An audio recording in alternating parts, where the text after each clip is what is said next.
पिछले 5 सालों से जो लोग पंढरपुर नहीं जा सकते हैं, उन लोगों को ध्यान में रखकर नवी मुंबई के सानपाड़ा में है पंढरपुर की वारी निकाली जाती है, ताकि लोग अपने आप को पंढरपुर में विट्ठल और रुक्मणी का दर्शन लेते हुए महसूस कर सकते हैं। साईं भक्त सेवा मंडल और साईं भक्त महिला फाउंडेशन के अध्यक्ष पांडुरंग आमले के द्वारा ये वारी आयोजित की जाती है, जिसमें हजारों लोग शामिल होते हैं। ये कहना गलत नहीं होगा कि पांडुरंग आमले पिछले 5 सालों से इसी तरह वारी के माध्यम से लोगों को पंढरपुर यात्रा करा रहे हैं, जहां पर पूरे पारंपरिक वेशभूषा के साथ झांकियां निकाली जाती है और लोग नाचते गाते नजर आते हैं। साईं भक्त सेवा मंडल व साईं भक्त महिला फाउंडेशन आयोजित सान पाड़ियाची आषाढ़ी वारी में शामिल हुए हजारों लोग।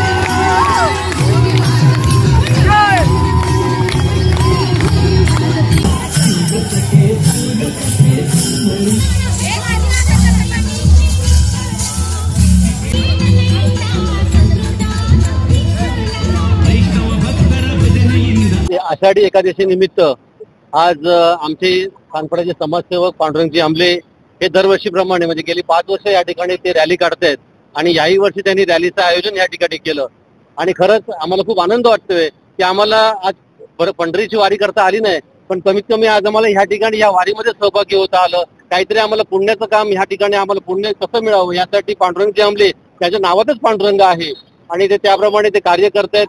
त्यांना उदंड आयुष्य लाभो। आणि आज ही रॅली आमची या ठिकाणी आलेली आहे सानपाड्याच्या बधाईच्या या ठिकाणी रॉयलकडे आणि ह्या ठिकाणी आम्ही खिचडीचं वाटप आमच्या शिवसेनेच्या शिंदे साहेबांच्या आदेशानुसार आणि आमचे जे नरेंद्रजी मस्के साहेब आहेत त्यांच्या आदेशानुसार आम्ही समाजकार्य करत असतो आणि आज त्या दिंडीला आम्ही या ठिकाणी खिचडी, लाडू आणि केळीचं वाटप या ठिकाणी आयोजन केलं होतं। पांडुरंगजी आमले यांनी या ठिकाणी रॅली थांबवून आमच्या भाविकांना आमचा हा फळाचा लाभ घेण्यासाठी सांगितलं, त्याबद्दल मी त्यांचे धन्यवाद मानतो।